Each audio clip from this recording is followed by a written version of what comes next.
अस्सलाम वालेकुम hi everyone welcome to my channel Samaj biology with Sami समा।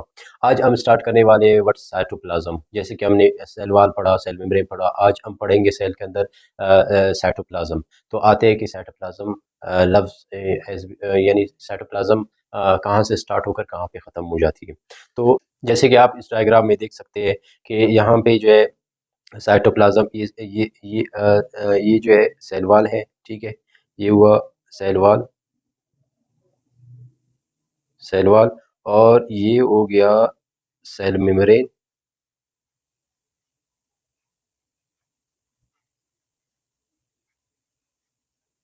ये हो गया सेल मेम्ब्रेन। आज जो हमारा टॉपिक है वो साइटोप्लाज्म है। और साइटोप्लाज्म हमें पता है ये स्टार्ट होता है सेल मेम्ब्रेन से होते हुए ये न्यूक्लियर मेम्ब्रेन तक। ये सारा एरिया आपको नजर आ रहा है, ये सारा साइटोप्लाज्म कहलाता है। ये सारा एरिया साइटोप्लाज्म कहलाता है। और साइटोप्लाज्म ये सारा एरिया क्या कहलाता है? साइटोप्लाज्मा, ठीक है। Cytoplasma, cyto cyto cyto mean cell, loves, cyto mean cell, and plasma mean fluid. जो सेल के अंदर फ्लूइड है उसको प्लाज्मा कहते हैं। अब साइटोप्लाज्मा प्लाज्मा दो हिस्सों में पोर्शन है, इसके दो हिस्से हैं, दो हिस्सों में हम इसको डिवाइडेड करते हैं। एक इसमें आता है ऑर्गेनेलीज, और दूसरा आता है इसमें मॉलिक्यूल्स। एक होता है ऑर्गेनेलीज, दूसरा होता है मॉलिक्यूल्स। या इसमें ऑर्गेनेलीज से मुराद कि यहाँ पे mitochondria, endoplasmic reticulum, Golgi bodies, और ये सारे क्या है, ऑर्गेनेलीज है जो साइटोप्लाज्म में फ्रीली पड़े हुए हैं। और इनका एक जो है ख़ास पोजीशन होता है सेल के अंदर। और इसी तरह इसमें ऑर्गेनेलीज में जैसे कि हमारे पास मौजूद है ये जैसे कि प्लांट में मौजूद है क्लोरोप्लास्ट, ठीक है। इसी तरह ये एंडोप्लाज्मिक रेटिकुलम, ठीक है, जिसको हम कहते हैं प्लास्टिड, प्लास्टिक, जिसमें क्लोरोप्लास्ट होते हैं, क्लोरोप्लास्ट होते हैं, ठीक है। और इसी तरह गोल्जी बॉडी, गोल्जी बॉडी, ठीक है, एंडोप्लाज्मिक रेटिकुलम, ईटीसी, एक्सेट्रा, वो सारे इसमें आ जाते हैं। और दूसरी हमारे पास जो मौजूद है वो है मॉलिक्यूल्स। फिर मॉलिक्यूल्स को हम दो हिस्सों में तकसीम करते हैं, एक माइक्रो मॉलिक्यूल, और दूसरा हमारे पास है मैक्रो मॉलिक्यूल। अब मैक्रो मॉलिक्यूल में क्या फ़र्क है? मैक्रो मॉलिक्यूल में जो जो छोटे-छोटे मॉलिक्यूल्स होते हैं, जैसे कि उसमें ऑक्सीजन है, कार्बन डाइऑक्साइड है, कैल्शियम है, मैग्नीशियम है, ठीक है, फास्फोरस है, ठीक है, और इसी तरह वाटर है, H2O है, ठीक है। इसके अलावा बहुत से ट्रेस एलिमेंट्स मौजूद होती है, ये इसके मैक्रो मॉलिक्यूल में आता है। इसके अलावा जो मैक्रो मॉलिक्यूल है इसमें आ जाता है, मैक्रो मॉलिक्यूल में आ जाता है जैसे कि मैक्रो मॉलिक्यूल में आ जाता है प्रोटीन, ठीक है, प्रोटीन, ग्लाइकोजन, ठीक है, स्टार्च, ठीक है, और इसमें अमाइनो एसिड, ठीक है, फैटी एसिड, ये सारे मौजूद होते हैं। ये मैक्रो मॉलिक्यूल, ये सारे साइटोप्लाज्म का हिस्सा है, ठीक है। इसको ओवरऑल हम कहते हैं साइटोप्लाज्म। अब साइटोप्लाज्म और न्यूक्लियस के साथ अगर इनको मिलाएंगे तो कहलाता है प्रोटोप्लाज्मा, ठीक है, प्रोटोप्लाज्मा। अब हम आते हैं, इसको रीडिंग करते हैं कि जहाँ पे अगर कंफ्यूजन था बुक्स के हिसाब से, तो वहाँ पे हम आपको थोड़ा रिव्यू दें। अब सबसे पहले आते हैं साइटोप्लाज्म एंड ऑर्गेनेलीज। पहला, जैसे कि हमने रिव्यू दे दिया साइटोप्लाज्म में क्या क्या होते हैं। अब हम आते हैं कि साइटोप्लाज्म होता क्या है, ठीक है। इसको रीडिंग करते हैं। The living content of the eukaryotic, जैसे कि हमें पता है कि यूकैरियोटिक ही में ऑर्गेनेलीज पाए जाते हैं, जैसे कि एंडोप्लाज्मिक रेटिकुलम में गोल्जी बॉडीज है या सेंट्रियोल्स है, ठीक है। ये प्रोकैरियोट्स में नहीं होते, सिर्फ इसमें राइबोसोम्स होते हैं, बाकी कोई ऑर्गेनेलीज मौजूद नहीं होता, ठीक है। Cell are divided into nucleus and cytoplasm. जितने भी इसमें कह रहे हैं कि यूकैरियोटिक सेल के जो साइटोप्लाज्म को हम दो हिस्सों में तकसीम करते हैं, एक उसमें आ जाता है ऑर्गेनेलीज और दूसरा उसमें आ जाता है न्यूक्लियस, ठीक है। अब आते साइटोप्लाज्म में, these together known as protoplasm. Nucleus और साइटोप्लाज्म को कंबाइनली हम इसको कहते हैं protoplasm. The word cyto mean the word cyto mean literally mean living gel of the cell. तो जैसे कि मैंने कहा कि cyto mean cell, plasma mean fluid, यानी फ्लूइड उसका जेल लाइक सब्सटेंस होता है जिसमें मैंने कहा मिक्सअप है, इसमें सॉल्युबल इनसॉल्युबल मटेरियल्स मौजूद होती है जिसमें protein, carbohydrate, lipid, Golgi, starch वगैरह ये सारे क्या हो जाते हैं, जैसे वाटर, कैल्शियम, मैग्नीशियम, ये सारे मिलकर एक जेली लाइक सब्सटेंस बनाते हैं जिसको हम कहते हैं फ्लूइड, ठीक है, प्लाज्मा। आगे it is it is liquid substance lying inside cell membrane, it outside nucleus।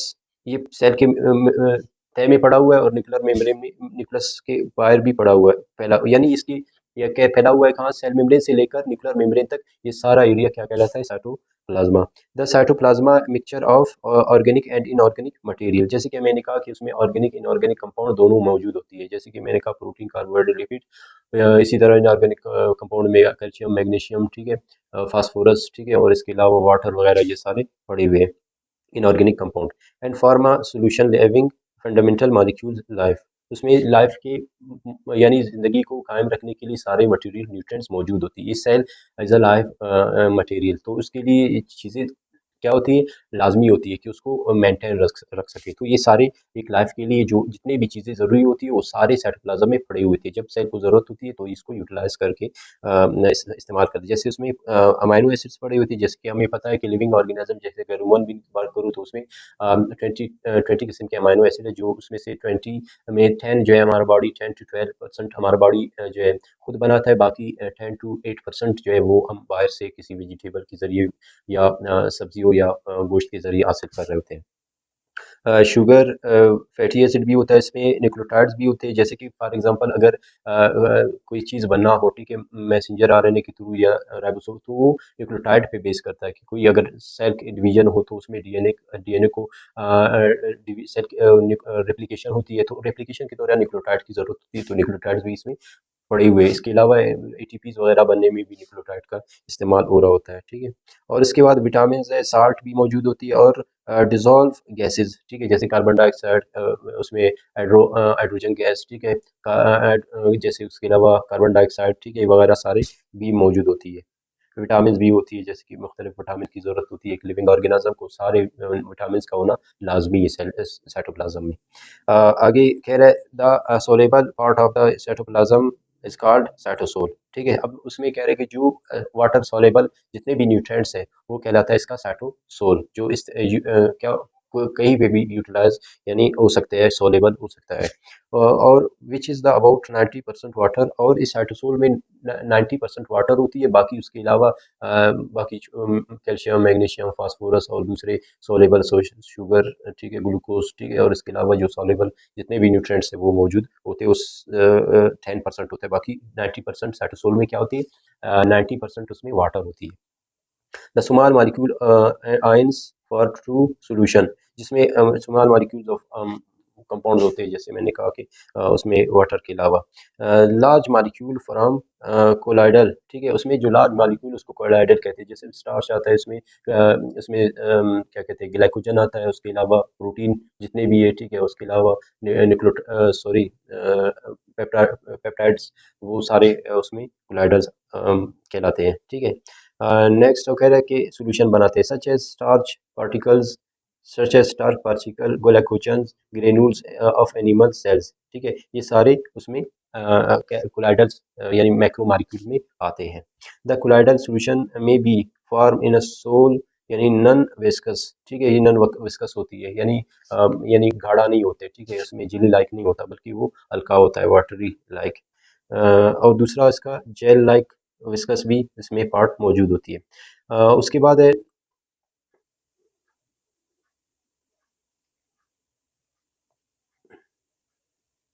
उसके बाद है हमारे पास साइटोप्लाज्मिक ऑर्गेनेलीज। अब आते हैं साइटोप्लाज्म के जो ऑर्गेनेलीज, कौन कौन से ऑर्गेनेलीज पाए जाते हैं। जैसे कि मैंने कहा कि उसमें दो पोर्शन है साइटोप्लाज्म में, एक जो है इसमें ऑर्गेनेलीज होती है, दूसरा जो है मॉलिक्यूल्स होती है। जैसे कि मॉलिक्यूल्स हमने डिस्कस किया साइटोसोल की शक्ल में, कोलाइडल की शक्ल में, तो अब हम आएंगे कि ऑर्गेनेलीज कौन कौन से होते हैं। मैंने कहा जैसे कि प्रोकैरियोट्स में तो नहीं होते, लेकिन यूकैरियोट्स जितने भी है उसमें स्पेसिफिक ऑर्गेनेलीज होते हैं, उनका स्पेसिफिक फंक्शन होती है। These are highly organized cellular bodies which are perform specific function. एक खास ऑर्गेनेली, एक खास स्ट्रक्चर होता है, उनका एक खास फंक्शन होता है साइटोप्लाज्म में, किनका, ऑर्गेनेलीज का। सच एज, जिसमें से एंडोप्लाज्मिक रेटिकुलम इसमें होता है, ठीक है, एंडोप्लाज्मिक रेटिकुलम, राइबोसोम, ठीक है, और गोल्जी बॉडी, ठीक है, माइटोकॉन्ड्रिया, प्लास्टेड, सेंट्रियोल एंड लाइसोसोम। ये कुछ ऑर्गेनेलीज थे, इनको वन बाय वन हम मेरे हर लेक्चर में इनमें हर एक टॉपिक, हर ऑर्गेनेलीज के ऊपर एक अलग लेक्चर होगा, तो उस हिसाब से मैं बनाऊंगा, क्योंकि अगर ये सारों को एक साथ अगर मैं डिलीवर करूँ तो एक लंबी लंबी सी डिस्कशन हो जाती है, लंबी सी जो है लेक्चर हो जाती है, तो इसलिए मैंने इनको डिवाइड किया कि आसानी से इनको अलहदा सीखा जा सके, इनको समझा जा सके। तो इसके अलावा ऑर्गेनेली क्या है, फंक्शनल स्टोरेज। जैसे कि हमें पता है कि साइटोप्लाज्म में जितने भी सेल अपने लिए स्टोरेज करता है, चाहे वो ग्लाइकोजन की शक्ल में, स्टार की शक्ल में, या वैक्यूल्स की शक्ल में, वो अपने लिए पानी और खुराक स्टोर करता है। यानी उसको समझो कि सेल के लिए साइटोप्लाज्म एक स्टोरेज हाउस है, ठीक है, वहाँ पे वो अपना खुराक स्टोर करता है, किसकी शक्ल में, ग्लाइकोजन की शक्ल में। जैसे कि अगर लीवर सेल की बात करें कि अगर इंसुलिन क्या करता है कि ग्लूकोज को स्टोर करते हैं, अगर ब्लड में ग्लूकोज लेवल ज़्यादा हो तो उसको स्टोर करने के लिए कहाँ ले जाएगा, लीवर पे। तो लीवर में कहाँ पे, लीवर के सेल के अंदर साइटोप्लाज्म में इनको ग्लाइकोजन की शक्ल में स्टोर कर देता है। जब ज़रूरत होती है तो ग्लाइकोजन वापस ग्लूकागोन के हार्मोन के ज़रिए फिर ये वापस खून में आ जाती है। उसके अलावा साइटोप्लाज्म क्या है, the site for the metabolic activity. जितनी भी मेटाबॉलिक एक्टिविटी होती है वो सारे साइटोप्लाज्म में होती है, जैसे ग्लाइकोलाइसिस, क्रिप्स साइकिल है, या जितने भी और यानी उन्नति साइकिल है, ठीक है, और ये सारे, या यूरिया साइकिल, ये सारे कहाँ पे होते हैं, साइटोप्लाज्म में ही होते हैं। जिसमें क्या होता है, ग्लाइकोलाइसिस का जैसे कि अमल है, maintain the shape of cell, और साइटोप्लाज्म ही है जो सेल का एक स्ट्रक्चर बना देता है, एक स्टेबल उसका एक शेप बना देता है, जो जो इरेगुलेट है, ठीक है, तो उसका एक खास तरीके शेप बना देता है।